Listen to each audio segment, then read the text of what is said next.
आएगा निवेश, बढ़ेगा रोजगार। जी हां, निवेश आ रहा है उत्तर प्रदेश में, जिससे रोजगार बढ़ने वाला है। कोरोना काल में शुरू हुए विदेशी निवेश लाने की मुहिम अब रंग ला रही है। यूपी में इस दौरान अब तक 7,000 करोड़ रुपए के 26 निवेश प्रस्ताव आ चुके हैं, जबकि 9,000 करोड़ रुपए के 31 प्रस्ताव घरेलू कंपनियों के हैं।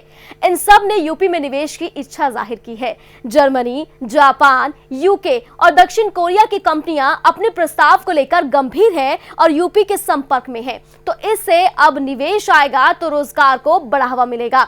उत्तर प्रदेश में निवेश बढ़ाने की सरकार की मुहिम अब रंग लाती हुई नजर आ रही है। तमाम जो ऐसे देश हैं, जो बड़ी कंपनियां हैं, उन्होंने इच्छा जताई है कि वो उत्तर प्रदेश में निवेश करेंगे। तो इससे युवाओं को रोजगार भी मिलेगा, साथ ही साथ युवाओं की जो कैपेबिलिटी है, जो स्किल डेवलपमेंट है, वो भी और ज्यादा बढ़ता हुआ नजर आएगा। इसमें कई देश है, चाहे वो जापान हो, यूके हो, दक्षिण कोरिया हो, ये कंपनियां ऐसी हैं जिन्होंने इच्छा जताई है कि वो उत्तर प्रदेश में निवेश करेंगे। अब तक की मैं बात करूं तो 7,000 करोड़ रुपए के 26 निवेश के प्रस्ताव आए हैं। सीएम योगी आदित्यनाथ की जो मुहिम है वो अब असर लाती हुई नजर आ रही है। यूपी में निवेश बढ़ाने की योगी सरकार की मुहिम सफल हो रही है। जापान, यूके और दक्षिण कोरिया की कंपनियों ने यूपी में निवेश की इच्छा जताई है, जिससे एक खुशी जो है वो उत्तर प्रदेश में देखने के लिए मिल रही है। युवाओं के लिए खुशखबरी है। इस कोरोना काल में तमाम ऐसे लोग थे जिनकी नौकरी चली गई, उनके पास नौकरी नहीं है, आर्थिक स्थिति खराब हो रही थी, तो उनके लिए ये बहुत ही अच्छा मौका होगा। उत्तर प्रदेश में निवेश का प्रस्ताव भेजा गया है, तो योगी सरकार की मुहिम का दिखा असर। जो मुहिम थी वो सफल रही है। जापान, यूके की कंपनियों ने निवेश की इच्छा जताई है। इसके साथ ही दक्षिण कोरिया की कंपनी ने भी निवेश की इच्छा जताई है। अब तक 7,000 करोड़ रुपए के 26 निवेश के प्रस्ताव आ चुके हैं। यूपी में निवेश बढ़ाने की योगी सरकार की मुहिम सफल रही है। तो इससे जैसे जैसे निवेश आएगा वैसी वैसी कई कंपनियां जो हैं यहाँ स्टैब्लिश होंगी, और कंपनियां स्टैब्लिश होंगी, आम जनता को नौकरी मिलेगी। ऐसा नहीं है कि तमाम जो नौकरियां हैं वो सिर्फ उन लोगों के लिए होगी जो हाईली क्वालिफाइड हैं। कुछ ऐसी भी नौकरियां होंगी जो कि 12वीं पास या फिर BA पास, MA पास के लिए होंगी। तो ऐसी भी नौकरियां होंगी। तो आम जन से लेकर जो हाई क्वालिफाइड हैं उनके लिए भी अब नौकरी मिलना आसान रहेगा, क्योंकि कई बड़ी जो देश हैं, जो बड़ी कंपनियां हैं देशों की, वो निवेश के लिए इच्छा जता रही है। चाहे वो यूके हो, चाहे वो दक्षिण कोरिया हो, चाहे वो जापान हो, ऐसी कंपनियां, ऐसे देशों की कंपनियां अगर उत्तर प्रदेश में निवेश करेगी तो आप अंदाजा लगा सकते हैं कि योगी सरकार का जो सपना है उत्तर प्रदेश को उत्तम प्रदेश बनाने का, वो कितना सफल होगा। और धीरे धीरे अब ये बड़े पैमाने पर सफल होता हुआ नजर आएगा। देखिए, इस वक्त अगर योगी सरकार के कार्यकाल की मैं बात करूं तो 3.5 साल हो चुके हैं और लगातार सीएम योगी आदित्यनाथ ये मुहिम चला रहे थे कि हमें निवेश लाना है, निवेश आएगा, इन्वेस्टमेंट होगा तो रोजगार अपने आप बहुत ज्यादा बढ़ जाएगा। और वो मुहिम जो है वो असर लाती हुई नजर आ रही है। 1.5 साल का वक्त बचा है। 1.5 साल में बहुत सारी चीजें सीएम योगी आदित्यनाथ ने सोची हुई हैं। मेरे सहयोगी नितिन मेरे साथ लाइव जुड़ गए हैं इस खबर पर। नितिन, बड़ी कंपनी जो कि बड़े देशों की कंपनी है वो निवेश की इच्छा जता रही है उत्तर प्रदेश में, यानी कि हम अंदाजा लगा सकते हैं कि जो मुहिम थी योगी सरकार की वो सफल होती हुई नजर आ रही है।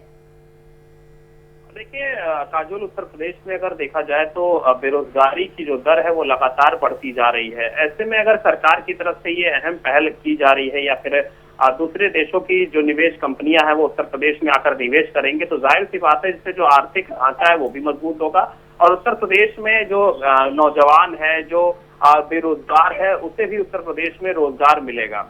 ऐसे में अगर हम देखें तो जब कई सारे जो इन्वेस्टर समिट जैसे कार्यक्रम हुए थे, इन्वेस्टर समिट 2.0 हुआ था, या फिर कई सारे जो अन्य कार्यक्रम जो उत्तर प्रदेश में हुए थे, राजधानी लखनऊ में हुए थे, उस दौरान और उसके बाद से एक बड़े पैमाने पर निवेशकों ने, दूसरे देशों के निवेशकों ने उत्तर प्रदेश में अपनी जो चाहत थी निवेश करने की वो दर्ज कराई थी।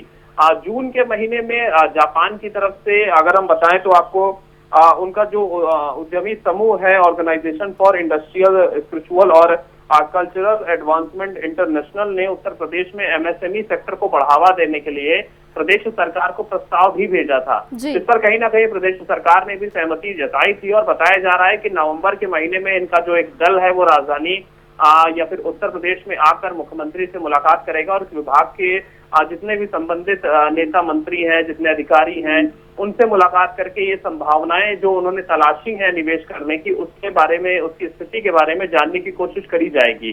प्रस्ताव में बोला गया था कि वो एक बड़े पैमाने पर उत्तर प्रदेश में एमएसएमई सेक्टर को बढ़ावा देना चाहते हैं, जिससे जो आर्थिक ढांचा है वो भी मजबूत हो और उत्तर प्रदेश में जो बेरोजगार है, जो बेरोजगारी की संख्या है, उसे भी कम किया जा सके। इसके साथ ही बताया गया है कि सूक्ष्म लघु उन्हें और कैसे बढ़ावा दिया जा सकता है, किन चीजों की सहायता उसमें करी जा सकती है, इन चीजों को लेकर भी लगातार सरकार की तरफ से जो कोशिशें हैं वो जारी हैं। और अब कई सारे जो प्रमुख देश हैं, जिसमें जापान है, दक्षिण कोरिया है, उत्तर प्रदेश में अपनी जो बिल्कुल नितिन, यहाँ एक चीज और मैं पूछना चाहूंगी कि जिस तरह से ये निवेश की बात हो रही है और रोजगार बढ़ाने की बात हो रही है, देखिए उत्तर प्रदेश में जो भी युवा हैं वो हाईली क्वालिफाइड हैं, लेकिन इस कोरोना काल में कुछ ऐसे भी लोग हैं जिनकी नौकरियां छूट गई हैं, जो उतने क्वालिफाइड नहीं है। कई ऐसी कंपनियां थी, छोटी कंपनियां, जिसमें वो नौकरी किया करते थे, उनके लिए कितना फायदा हो सकता है निवेश से? बिल्कुल, साफ तौर पर एमएसएमई सेक्टर का इसी तरह से ही काम करता है, सूक्ष्म और लघु उद्योग के लिए ही काजल काम करता है।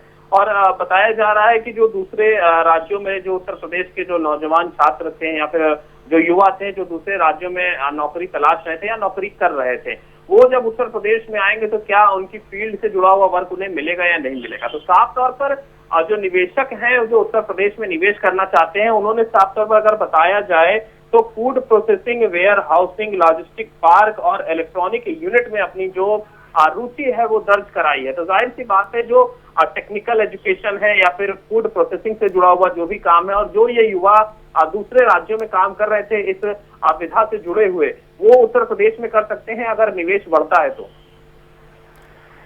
बिल्कुल नितिन, और इससे जो युवा हैं उनका स्किल डेवलपमेंट भी बहुत अच्छा हो जाएगा, टेक्नोलॉजी में और ज़्यादा बढ़ावा होगा, क्योंकि जिस तरह से हमने देखा है कि जापान जो है और दक्षिण कोरिया जो है वो टेक्नोलॉजी में बहुत ज़्यादा आगे बढ़ चुका है, उसकी जो जनरेशन है वो बहुत ज़्यादा आगे बढ़ चुकी है। उत्तर प्रदेश में सब चीज़ें आएंगी तो इससे बहुत फायदा देश को होगा, उत्तर प्रदेश के साथ साथ। बिल्कुल, साफ तौर पर बहुत ही फायदा उत्तर प्रदेश में होगा। जो यहाँ का जो छात्र है, जो अभी इन फील्ड में अपनी एजुकेशन कंप्लीट कर रहा है या कंप्लीट कर चुका है, उसके लिए भी बहुत कुछ सीखने को मिलेगा। क्योंकि अगर इस फील्ड से जुड़ा हुआ छात्र अपनी इंटर्नशिप भी करना चाहता था, ट्रेनिंग भी करना चाहता था, वो दूसरे राज्यों की तरफ अपना जो रुचि है वो दिखाता था, क्योंकि उत्तर प्रदेश में उतनी कुछ बहुत ज्यादा इसके लिए फील्ड नहीं थी, बहुत ज्यादा कंपनीज नहीं थी जहां पर वो इंटर्नशिप कर सकता था। नोएडा जैसी ऐसी जगह भी है जहां पर वो करने जाता था, तब भी वो कहीं ना कहीं राजधानी से या फिर अपने जो घर है उससे दूर हो जाता। तो ऐसे में अगर देखा जाए तो अगर ये निवेश होता है और अगर इन फील्ड में होता है, जिसमें बताया गया है कि इलेक्ट्रॉनिक है, जिसमें वेयर हाउसिंग है, जिसमें फूड प्रोसेसिंग का काम है, तो अगर ये सारे निवेश उत्तर प्रदेश में अलग अलग राज्यों में होते हैं तो जाहिर सी बात है जो निवेशक हैं वो उत्तर प्रदेश में अपनी रुचि और दूसरे जो देश हैं वो भी दिखाएंगे। और इसके साथ ही जो यहाँ का युवा है उसको काम करने का, काम सीखने का बहुत ज्यादा मौका मिलेगा और इससे जो रोजगार है उसकी भी संख्या बढ़ेगी। और साथ ही साथ और वाकई में ये भी कहा जा सकता है कि जो सपना सीएम योगी ने देखा है कि वो उत्तर प्रदेश को उत्तम प्रदेश बनाना है, वो भी सपना साकार होता हुआ नजर आएगा। नितिन, आप मेरे साथ बने रहिए, जल्द मैं आपका रुख करूंगी। तो योगी सरकार की मुहिम थी कि निवेश जैसे ही उत्तर प्रदेश में होगा, बड़ी कंपनियां निवेश करेंगी तो रोजगार की बाढ़ सी आ जाएगी, और ऐसा सपना अब साकार होता हुआ नजर आ रहा है।